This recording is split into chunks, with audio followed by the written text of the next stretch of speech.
Daf Yomi, Tractate Bava Metzia, page 49, part 2, with the words Tanan, Ha'ona'ah. It's at the end of just about the end of the Daf, last few lines.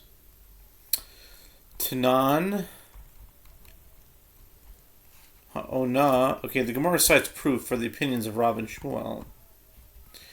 We learned in the Mishnah the measure of exploitation for which one can claim that he was exploited is 4 silver ma'ah from 24 silver ma'ah in a selah, which is 1/6 of the transaction.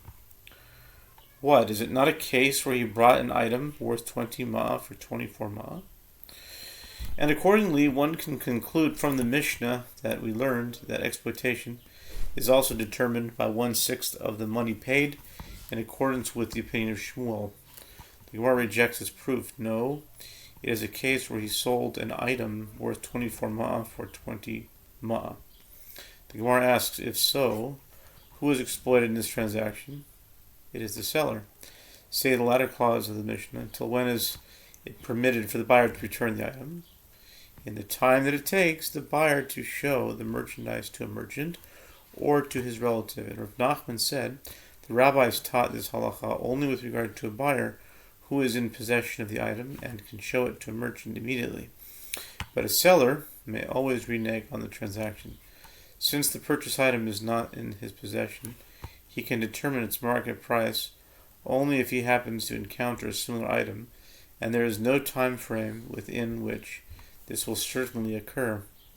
Rather, it is a case where he sold an item worth 24 ma'ah for 28 ma'ah. We learned in the Mishnah that Rabbi Tarfon ruled in law that exploitation is a measure of 8 silver ma'ah from the 24 silver ma'ah of a selah, 1/3 of the transaction. What? Is it not a case where he bought an item worth 16 ma'ah for 24 ma'ah? Accordingly, one can conclude from the Mishnah that we learned that exploitation is also determined by the 1/3 of the money paid, in accordance with the opinion of Shmuel. The Gemara rejects this proof. No, it is in a case where he sold an item worth 24 ma'ah for 16 ma'ah. The Gemara asks, if so, who was exploited in this transaction? It is the seller. Say the latter clause of the Mishnah. Rabbi Tarfon said to them, throughout the entire day it is permitted to renege on the transaction. Rav Nachman says, they taught this halacha only with regard to a buyer, but a seller may always renege on the transaction. Rather, it is a case where he sold an item worth 24 ma'ah for 32 ma'ah. The Gemara comments, it is taught in a Braita in accordance with the opinion of Shmuel.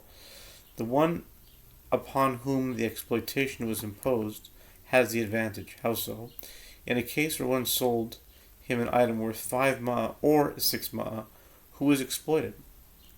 It is the buyer. Therefore, the buyer is at an advantage. If he wishes, he can say to the seller, give me back my money and nullify the transaction, or he can say, give me back the sum which you received by engaging in exploitation of me. In a case where one sold him